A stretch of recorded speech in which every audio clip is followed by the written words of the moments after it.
So back to superconductivity, and in this particular video we're going to look at some quantum mechanics coupled to electromagnetism. We're going to derive the London penetration depth, and then we'll look at Josephson junctions. So we need to revise electromagnetism and quantum mechanics here. So what are we going to do? Well, in the textbook of one, he uses Gaussian units for writing down Maxwell's equations. These Gaussian units just here. And that kind of system is great if you're about 80 years old or if you're incredibly eccentric. But we're going to use standard, meters, kilograms, seconds, SI units, which are these Maxwell's equations here, which you're much more familiar with. If we use Gaussian units, there are these 4 pi's and c's and things floating around. We don't expect them. Those units do have some advantages. For instance, Coulomb's law you just write like this. But we're going to try and avoid those particular units. Okay, so I need to remind you about gauge transformations and potentials, vector potentials, scalar potentials. So you know the electric field can always be written as minus grad of the scalar potential phi minus dA dt, where A is the vector potential. So there's the electric field, and B is curl of A. Okay, so there's these two potentials, phi, scalar, and A vector. These, of course, aren't unique. We can, for example, add to A anything with curl 0. So if I take A prime, which is A minus grad chi, and phi prime, which is phi plus d phi d chi dt, we will get exactly the same result we had before. Nothing changes. Okay. E and B are the things that are measurable. A and phi are not normally measurable. However, if you look at the Aronoff-Bohm effect, look that up, you'll find there's a little bit of controversy about that. We're going to impose the Coulomb gauge where div.A is 0. Okay, so we need to talk about momentum now. In classical electromagnetism, you might have met the fact that you replace the momentum of a particle P in the presence of a magnetic field by the vector potential, by an extra bit QA. So if you take the vector potential A, you need to add to P, which is just normally MV, you need to add Q times the vector potential A. Okay, Q is the charge on the particle. Now you might be somewhat worried about that since A can be changed by a gauge transformation, but let's not worry too much about it. The classical Hamiltonian for a particle in an electromagnetic field is just this, the kinetic energy term plus the charge times the potential, okay, the scalar potential. And the magnetic field doesn't play any role, the vector potential doesn't play any role because it doesn't do any work, okay. So, now we may all make the substitution that Hamiltonian P equals mv plus qa to include the vector of the field. So we get a Hamiltonian which is looks like the classical Hamiltonian, but instead of having v here, it's got p minus qa squared. Okay. Now, that's the classical version. Let's go to quantum mechanics. In quantum mechanics, the momentum operator p hat is minus IH bar grad, operating on the wave function. So in the presence of field, we have to follow the classical results and subtract the extra term QA. Okay, so the momentum operator now becomes this in quantum mechanics, that one there. Minus H bar grad minus QA, time operating on the wave function to get the momentum. Now, this means the kinetic energy term, which originally would have been P squared on 2m, and originally in quantum mechanics would be minus h bar squared 2m grad squared, now looks like this, minus h bar squared on 2m grad minus iq on h bar a squared. So it looks like that instead, okay, because we've had to do the momentum operator and put a QA there. Okay, so if we have a Cooper pair of mass m, so m here is the mass of a pair of electrons, the mass of a Cooper pair, okay, and 2e, or minus 2e, is the charge on that Cooper pair. There's an error in 1. We get this as our expression for the kinetic energy operator. And so Schrodinger's equation becomes this, IH bar d psi dt, kinetic energy operator, and the potential term. Okay, that's our expression there. That's our Schrodinger's equation. Okay, so, and of course once you can solve Schrodinger's equation, you can do pretty much everything. So let's look at the particle current density. So previously, when we looked at superfluids, we had the particle number current density, which is this expression. Remember this one? This occurs all through quantum mechanics as well. That gives us the density of the particle current, number of particles per unit area per unit time. Okay.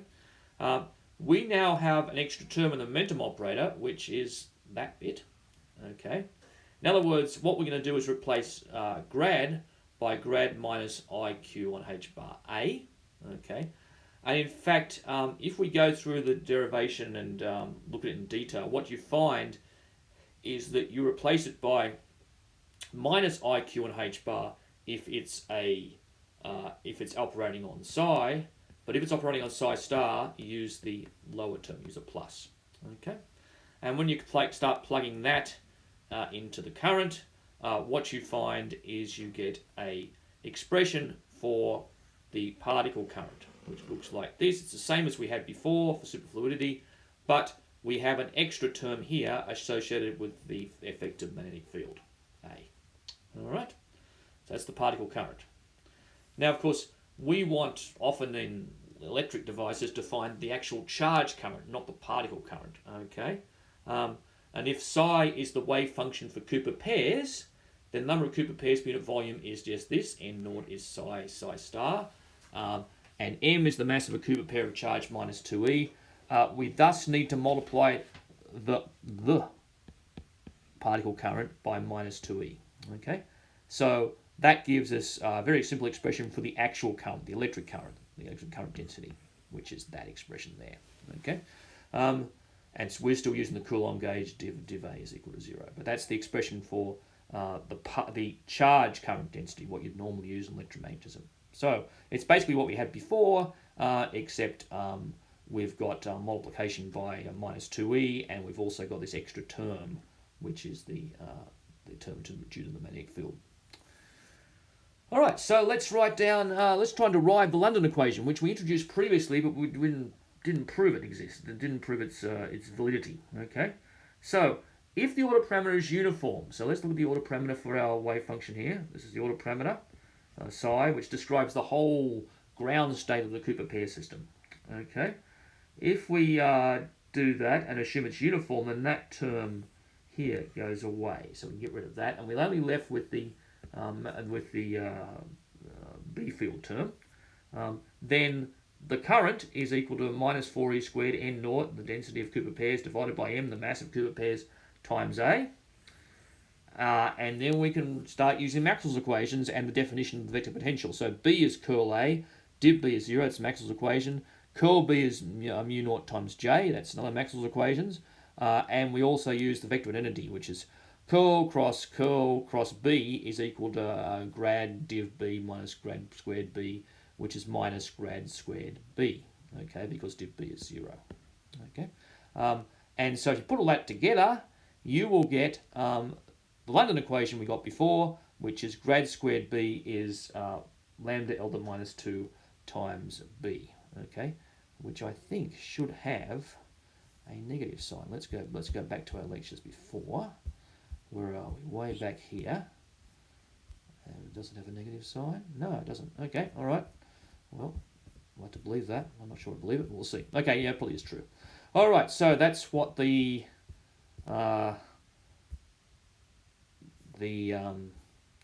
London equation is, and this is the penetration depth. Lambda is the penetration depth. Okay, it predicts the Meissner effect, where external field penetrates only slightly over some small length lambda L into a superconductor. This is a microscopic length here. Okay, in this surface layer, current flows which annuls any field in the superconductor. So what happens is you put the superconductor in a magnetic field gets expelled, but it gets expelled because what happens is there's a surface current here, and that surface current annuls the magnetic field which should be going through. Okay, so that surface current occurs on the scale of this penetration depth, lambda L. All right, so we're going to finish this lecture, and in fact the whole lecture series, looking at Josephson junctions. Now, what's a Josephson junction? Well, it's a junction between two superconductors with a small insulating layer put in there, in between them, where the supercurrent can tunnel between the two phases. Okay, and this system was studied by Brian Josephson in Cambridge, and he did it in about 1962 when he was a 22-year-old graduate student. So more or less, just starting his PhD, or maybe a little bit into it. There's his supervisor, Brian Pippard, who probably suggested the problem, I suspect. And Josephson was a Welshman and extremely brilliant. And he's not working on this kind of stuff anymore. But when he did, he made an awful lot of progress in the area. So, what's his system? Well, we're going to write this autoparameter wave function, whatever you want to call it, for the Cooper pairs as this, as we did for the case of superfluidity, where phi is the phase of the Cooper condensate and n is the number of Cooper pairs per unit volume. Okay, so we get this system where it's in one coherent phase state. Okay, the supercurrent density is what we wrote before, which is this, and this is going to yield ultimately, if we plug our wave function in, we get an equation for the current, the actual electric current density, which is J, and it includes two terms. The gradient in n doesn't contribute anything. Okay, we're not dealing with gradients in n, but the gradient in phi, which is the phase, actually does contribute something. So here's another weird system where the phase actually matters. The gradient in phi drives the current, and if there's a magnetic field, you might also drive the current, but we're normally getting rid of the magnetic field, so normally that doesn't matter. Okay, so let's look at that. So we're not going to have any magnetic field at all, and if we have a Josephson junction, we've got two superconductors here, 1 and 2. Okay, separated by an insulating layer. Okay, but it's not so insulating that nothing can tunnel through. And Josephson suggests the tunneling of Cooper pairs was possible. Okay, so Josephson said, well, what can happen in here is Cooper pairs can tunnel through here, tunnel between the thing. Now, Bardeen, who as you will have already met in the previous lecture, who wrote down partly the BCS theory of superconductivity, said this was impossible. And there was a big conference in London where Josephson went and argued publicly with Bardeen about this. Now, you've got to realise that Bardeen at the time was a person who had already won one Nobel Prize and was about to win another, whereas Josephson was a graduate student. And they basically had a very public argument about this. It was civilized but very public. And in the end, the upshot of this was that Josephson won. And this is Josephson's theory for how the tunneling works in this system. Okay, so we've got Cooper pairs in the two samples. We've got N1 on one side, N2 the density on the other side. Phases phi 1 and phi 2. So we know what the wave functions are. That is these psi 1 and psi 2. So we write down the Schrodinger equation. I can't spell Schrodinger, but there's Schrodinger equations for both sides. And we're going to apply a voltage across this sample. Okay, so this system has a voltage applied across it. It's also very cold, of course, because it has to be superconducting. Okay, and we're going to put side 1 at minus V on 2, side 2 at V on 2, so there's a voltage V applied across the system. Okay, and the charge carriers have size minus 2e, and we just need to write down Schrodinger's equation. Now you can write down that really easily because we just get, because of the minus 2e and the V on 2, we get this as our term for one of them, and this is the term on the other side, the potential terms.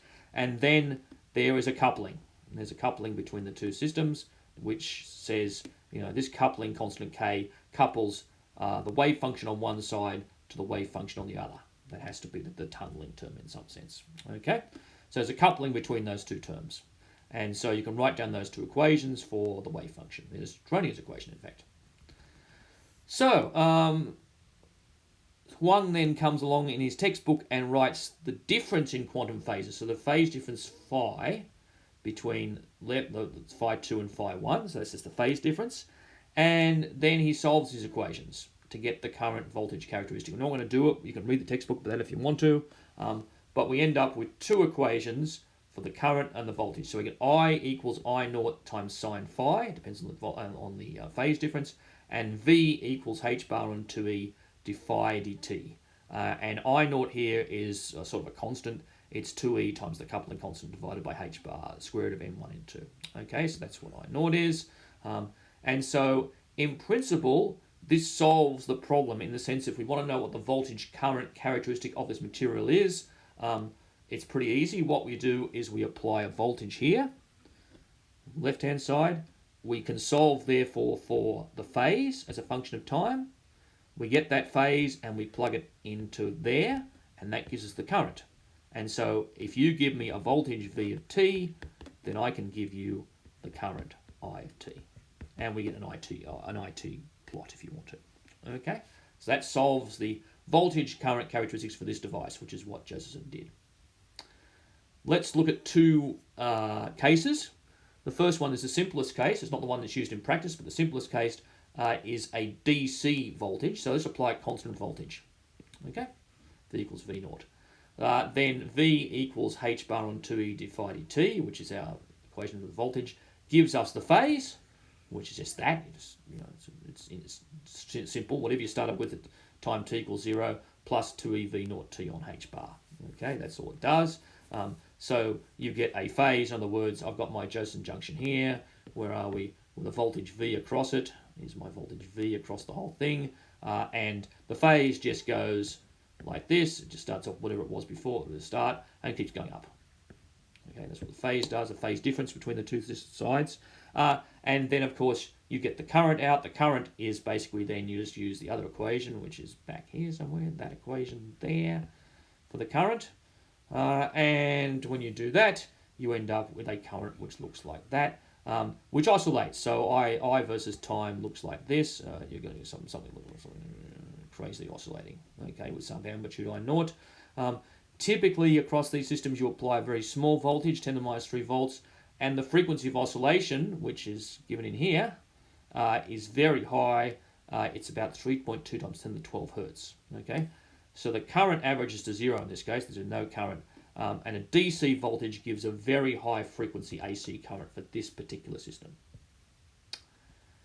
Now, let's look at an AC voltage being applied. So now we're going to take our Josephson junction and we're going to apply a voltage which is V1 cos omega t plus V naught. And this bit here is quite weak. So I'm going to apply a voltage that looks like this.